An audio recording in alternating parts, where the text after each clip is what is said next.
Nous célébrons aujourd'hui la journée internationale Nelson Mandela. L'occasion a été marquée au centre Nelson Mandela, la Tour-Kénig, en présence de plusieurs personnalités. Une journée pour rappeler que l'héritage de Madiba demeure en appel à défendre les droits humains, l'égalité et la solidarité au quotidien. Santana Ponsno. Instituée par les Nations Unies en 2009, la Journée internationale Nelson Mandela invite chaque citoyen à consacrer une partie de son temps au service des autres, en hommage aux 67 années que Madiba a dédiées à la lutte pour la liberté, la justice et la dignité humaine. Cette année, la commémoration revêtait une signification particulière pour le Nelson Mandela Center, qui célèbre son 40e anniversaire. Son directeur a rappelé que l'institution poursuit sa mission confiée par Nelson Mandela lors de sa visite officielle à Maurice en 1998, préserver le patrimoine africain et promouvoir les valeurs de justice, de réconciliation et de respect de la dignité humaine.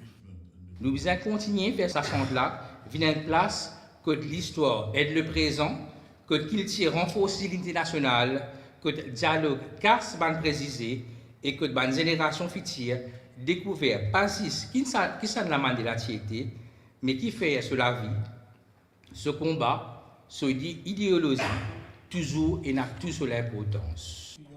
Le président de la Commission des droits humains a souligné que l'héritage de Nelson Mandela demeure un exemple face aux défis actuels. Il a rappelé que la lutte contre la pauvreté, les inégalités et les discriminations est une réponse collective, tout en saluant le courage de Madiba, qui a choisi la réconciliation plutôt que la vengeance après 27 années de prison. In the face of oppression, face à l'oppression et à l'adversité, il a fait preuve d'un courage remarquable, d'une grande magnanimité et d'une dignité exemplaire. C'est la leçon que nous devons retenir de lui. Il a su réconcilier une nation profondément divisée, sans esprit de revanche, dans la paix, réalisant ainsi une véritable révolution.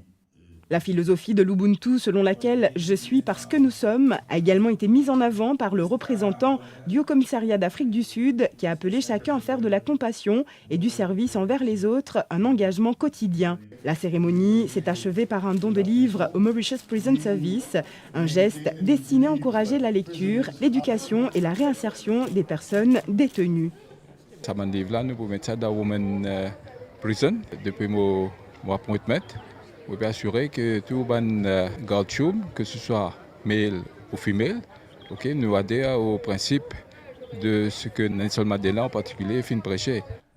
Au-delà de la commémoration, les intervenants ont rappelé que les valeurs de Nelson Mandela demeurent une source d'inspiration pour bâtir une société plus juste, plus inclusive et plus solidaire.